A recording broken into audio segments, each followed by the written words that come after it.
Oke teman-teman, assalamualaikum warahmatullahi wabarakatuh. Berjumpa lagi dengan saya Subhan. Kali ini di program BBS, Belajar Bareng Subhan.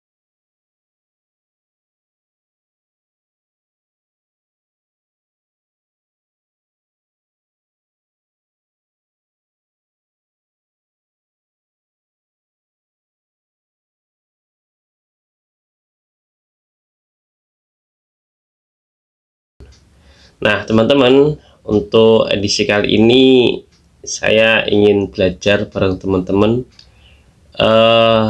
Kembali lagi ya, ini belajar bareng ya, belajar.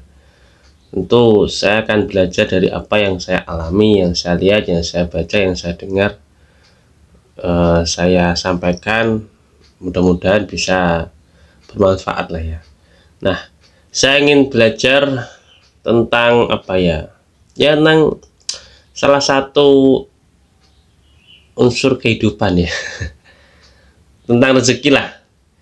Jadi ini gini teman-teman, tentu kita tuh belajar dari manapun ya. Kita bisa belajar dari guru, kita bisa belajar dari kiai, dari ustadz, dari orang tua, dari sahabat, dari teman. Tapi kita pun juga bisa kok belajar dari alam, dari binatang bahkan. Nah, termasuk yang saya ingin ngajak teman-teman belajar tuh ya, saya ingin ngajak teman-teman belajar dari binatang. Jadi ceritanya tuh gini, ceritanya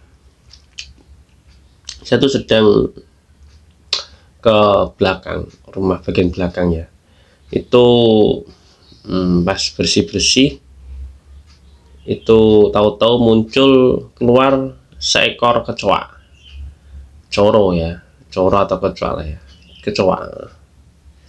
Itu dia muncul lari. Saya itu termasuk orang yang fobia dengan serangga ya, banyak serangga yang satu fobia.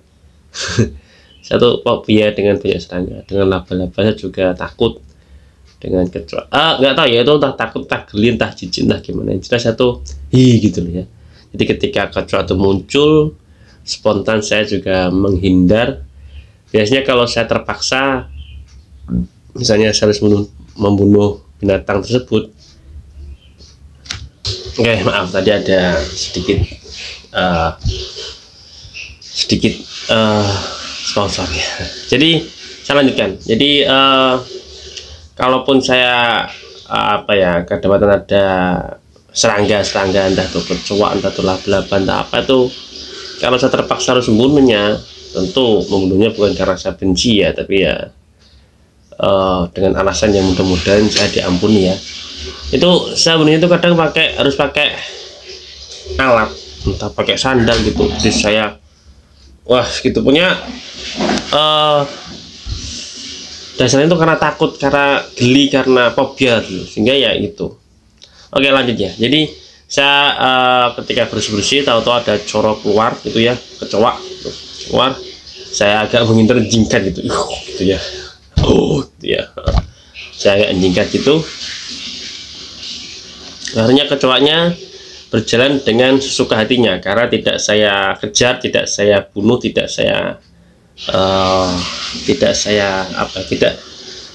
kejar.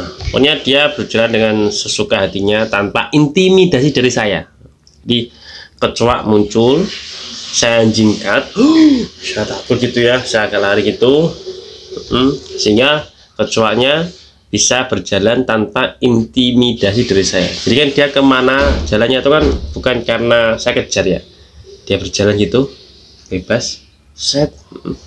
Ternyata dia berjalan menuju belakangnya kulkas, lemari pendingin.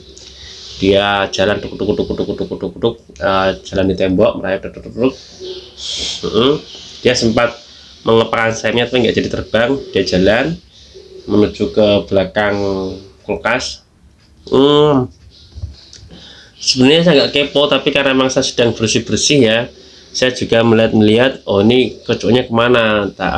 Tentu saya juga ada, makanya ini kocoknya nang di gitu loh, kecoanya kemana gitu. Nanti kalau emang dia melakukan atau bertempat di sesuatu yang membuat saya harus membunuhnya, ya harus saya bunuh gitu.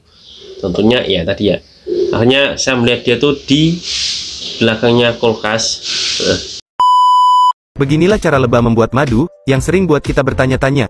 Langkah pertama, lebah pekerja pergi ke bunga-bunga di sekitar mereka untuk mengumpulkan nektar. Nektar adalah hadiah manis dari bunga untuk menarik serangga, termasuk lebah. Setelah mengumpulkan nektar, lebah pekerja menyimpannya di dalam lambung mereka. Eits, jangan salah guys, lambung lebah itu ada yang mengandung enzim yang dapat membantu mengubah nektar menjadi madu. Kemudian, mereka kembali ke sarang dan berbagi nektar dengan cara memuntahkan ke mulut lebah lainnya.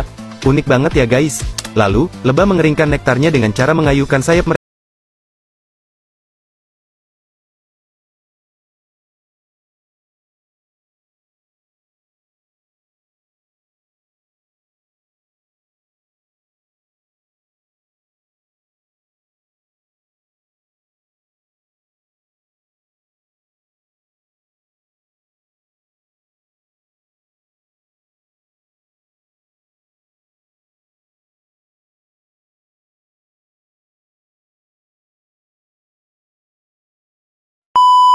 Nah, yang nah, ketika kecoa itu di belakang kulkas, ternyata itu di sekitar situ, ya di belakang kulkas itu ada seekor cicak.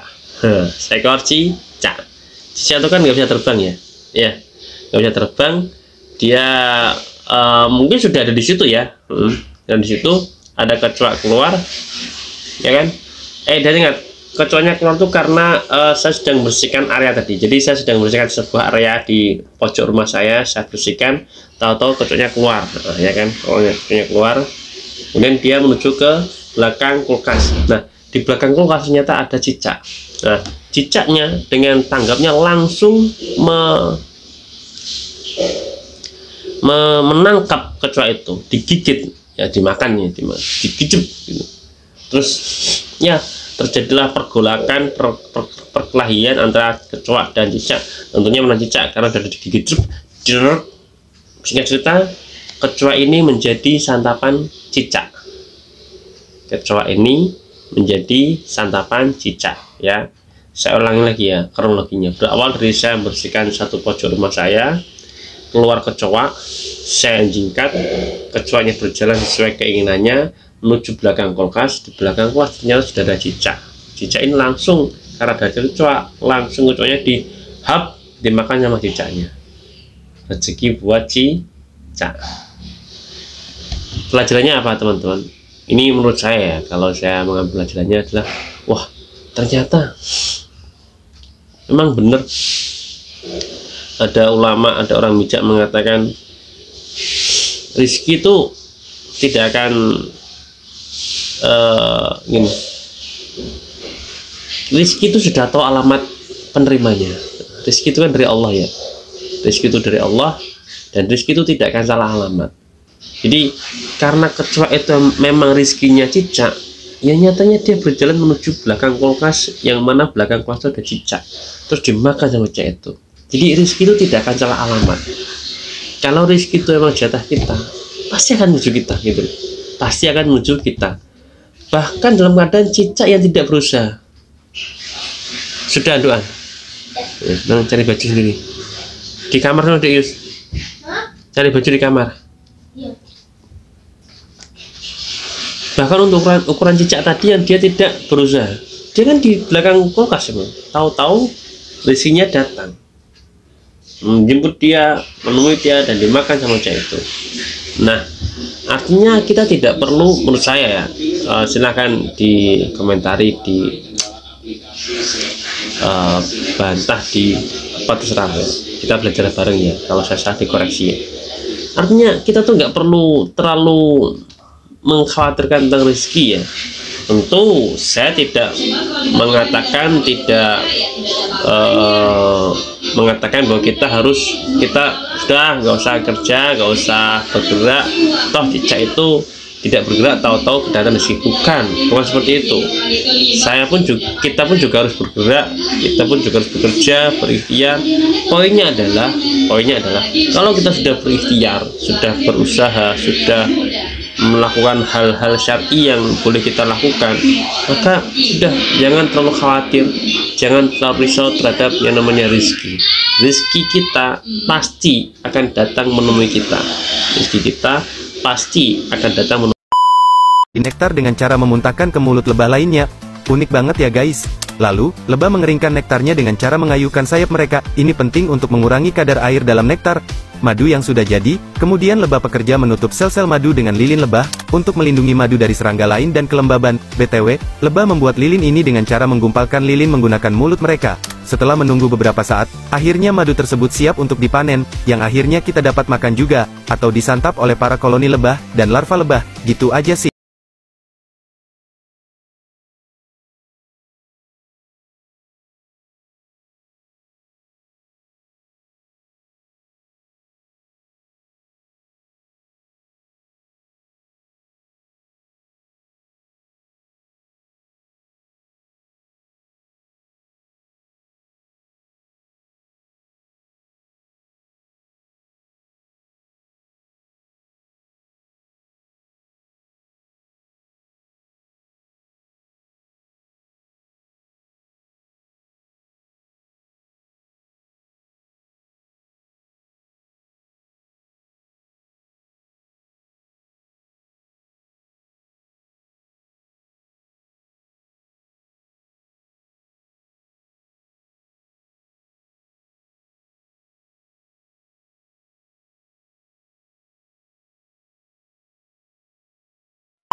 kita.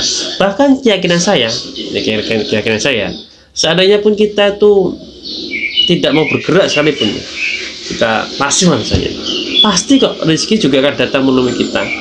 Tapi poinnya gini, ada orang yang berusaha maksimal dan dia mendapatkan jatah rezeki yang dia dapatkan, ternyata jatahnya sedikit misalnya. Ada orang yang malas, pokoknya malas lah,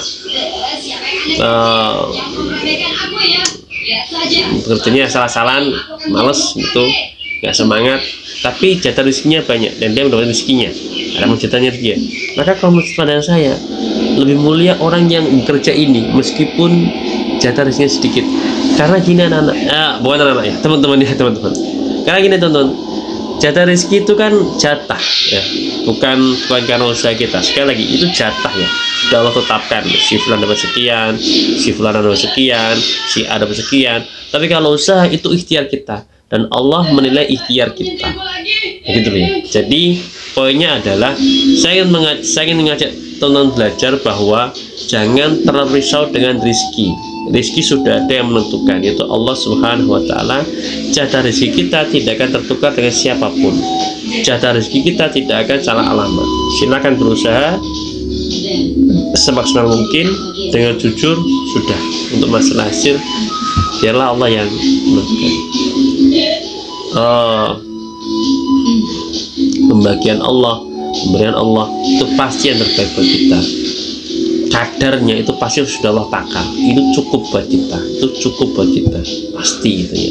Jadi tenang aja, santai aja, yang penting tidak malas makan. Tapi kalau kita malas, tentu poinnya adalah kita malas jelek gitu, di mata Allah juga jelek. Jadi menurut saya, malas sama semangat itu bisa jadi nggak ada korelasi dengan kadar rezeki kita gitu, karena kadar rezeki sudah ditentukan oleh Allah Subhanahu wa Ta'ala. Mungkin itu teman-teman ya. Ya saya mohon maaf jika tidak jika ngambang atau belajar ya. Saya melemparkan sesuatu yang saya lihat, saya sampaikan, kita pikir bareng. Silakan tulis di kolom komentar. Kalau tidak sependapat juga silakan, sependapat silakan. Kalau suka di like, kalau nggak suka ya di like juga. Oke, terima kasih. Mudah-mudahan Allah Subhanahu wa Ta'ala senantiasa memberikan rezekinya kepada kita, rezeki yang halal barokah, semua kebutuhan kita tercukupi, dan kita ya bahagia. Assalamualaikum warahmatullahi wabarakatuh.